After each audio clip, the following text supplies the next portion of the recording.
បាទជំរាបសួរពុកម៉ែបងប្អូនជាទីគោរពស្រឡាញ់ទាំងអស់ហ្នឹងហើយបងប្អូនថ្ងៃនេះដែរខ្ញុំបាទមកធ្វើជាវីដេអូបង្ហាញអំពីកូនមាន់ស្រែរបស់យើងនៅខែក្តៅហ្នឹងហើយបងប្អូននឹងបងប្អូនមើលគឺដង្ហក់ពេញទ្រុងទាំងអស់ហ្នឹងហើយអញ្ចឹងខែក្តៅហ្នឹងគួរយើងធ្វើអ្វីខ្លះទៅលើកូនមាន់បងប្អូនយើងត្រូវបាញ់ទឹកឲ្យជោគទៅលើតវ៉ូលលើដីខាងក្រោមហ្នឹងគឺមិនមែនបាញ់ល្មមបងប្អូននឹងយើងបាញ់ឲ្យជោគត្មងក្រោមទ្រុងអីហ្នឹងដើម្បីឲ្យកូនមាន់យើងនឹងវាទទួលបានចំហាយទឹកមកគ្រប់គ្រាន់មិនមែនចំហាយរបៀបឈួលទេណាបងប្អូនយើងកុំបាញ់តិចតែកាលណាយើងបាញ់ទឹកតិចគឺវាឈួលអត់ល្អទេអញ្ចឹងគឺយើងដាក់ឲ្យជោគតែម្ដងហើយទី2យើងអាចរៀបចំជាថ្នាំជាប្រភេទប៉ារ៉ាជាប្រភេទថ្នាំរុក្ខជាតិថ្នាំខ្មែររបស់យើងក៏បានដែរបងប្អូនយើងរៀបចំជាថ្នាំត្រជាក់ថ្នាំបំបត្តិគ្រុនក្តៅដាក់ជំនួយទៅក្នុងទឹកឲ្យវាផឹកបងប្អូនកូនមាន់យើងនេះដែរបងប្អូនអាយុ1អាទិត្យទេច្រឡំសំទោសបងប្អូនអាយុ3អាទិត្យទេហើយកូនមាន់យើងគឺសុខភាពល្អមែនតើប៉ុន្តែប្រហែលថ្ងៃនេះគឺអាកាសធាតុឡើងកម្ដៅខ្លាំងហ្នឹងបងប្អូនមើលគឺដង្ហក់ពេញទ្រុងទាំងអស់សូម្បីតែមេមាន់អីគឺដង្ហក់ពេញទ្រុងទាំងអស់តែម្ដងបងប្អូនហ្នឹងហើយអញ្ចឹងយើងគួរតែប្រយ័ត្នឲ្យបានខ្ពស់បងប្អូនអ្នកដែលចិញ្ចឹមមាន់ទាំងអស់គ្នានឹងប្រយ័ត្នឲ្យបានខ្ពស់នាខែរដូវក្តៅហ្នឹងបងប្អូនអាកាសធាតុផ្លាស់ប្ដូរខ្លាំងបែបនេះគឺអាចនឹងងាយធ្វើឲ្យមាន់យើងឈឺមែនតែនហ្នឹងហើយបងប្អូនអញ្ចឹងបងប្អូនយើងត្រូវតែប្រុងប្រយ័ត្នមែនតែនបងប្អូនសគួរទៅលើថ្នាំសង្កូវហ្នឹងហើយថ្នាំត្រជាក់ការពារវាព្រោះអីក្តៅខ្លាំងណាស់ហើយមួយវិញទៀតពាក់ព័ន្ធទៅលើកតាចំណីបងប្អូនចំណីគឺមាន់កំពុងតែក្តៅអញ្ចឹងកំពុងតែទៅហក់អញ្ចឹងបងប្អូនកុំដាក់ឲ្យវាស៊ីអី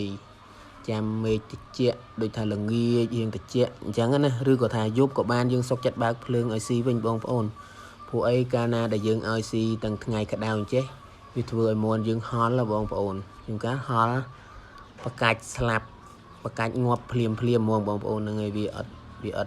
នេះទេវាអត់ទទួលយកបានទេព្រោះអីវាក្តៅខ្លាំងពេកហើយអញ្ចឹងយើងមិនអាចដាក់អីយើងដាក់តែទឹកឲ្យវាផឹកណាបងប្អូនចាំដល់ពេលល្ងាចឡើងត្រជាក់ឬក៏យប់យើងបើកភ្លើងឲ្យស៊ីវិញល្អជាងព្រោះអីតែកាលណាយើងឲ្យស៊ីទាំងក្តៅអញ្ចេះគឺមាន់យើងងាយនឹងឈឺណាគឺវាហល់តែម្ដងបងប្អូន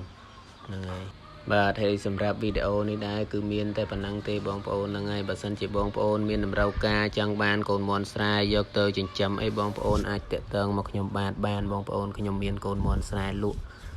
សម្រាប់យកទៅចិញ្ចឹមបងប្អូនហ្នឹងហើយកូនមាន់ស្រែគឺល្អមែនតើបងប្អូនហើយធានាស្រែសុទ្ធ 100% បងប្អូនហ្នឹងគឺជាប្រភេទពូជហ្នឹងបងប្អូនណាគឺជើងលឿងល្មៀតស្គួយស្អាតមែនតើបងប្អូនហ្នឹងហើយគឺរូបរាងប្រភេទហ្នឹងតែម្ដងនេះខ្ញុំថតកូនមាន់ទ្រុងខ្ញុំផ្ទាល់តែម្ដងបងប្អូនហ្នឹងហើយអរគុណសម្រាប់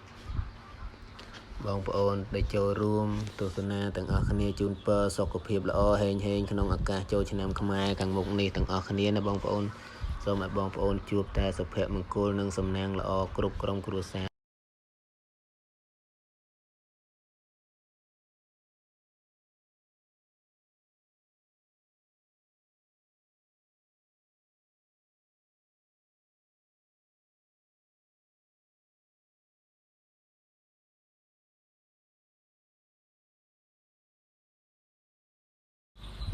ព្រោះអីតែកាលណាយើងចិញ្ចឹមបងប្អូនគឺយើងជួបហើយឧបសគ្គគឺមិនស្រួលទេហ្នឹងហើយគឺចិញ្ចឹមមាន់ស្រែនេះគឺអត់ស្រួលទេប៉ុន្តែបើសិនជាបងប្អូនរៀនស្វែងយល់ពីវាឲ្យកាន់តែច្បាស់បងប្អូននឹងគិតថាវាមិនលំបាកអីហ្នឹងហើយអញ្ចឹងបងប្អូនគឺខំប្រឹងទាំងអស់គ្នាដើម្បីជោគជ័យទាំងអស់គ្នាណាបងប្អូនហ្នឹងហើយវីដេអូនេះដែរគឺមានតែប៉ុណ្្នឹងទេគឺអរគុណច្រើនមែនទែនសម្រាប់ម៉ួយដែលកំងកូនមាន់នឹងជឿទុកចិត្តសម្រាប់ការទិញកូនមាន់របស់ខ្ញុំបាទយកទៅចិញ្ចឹមហ្នឹងហើយបងប្អូនគឺអត់មានអីទេគឺមានតែពាក្យអរគុណហ្នឹងហើយបងប្អូនហើយខំប្រឹងស៊ូទាំងអស់គ្នាបងប្អូន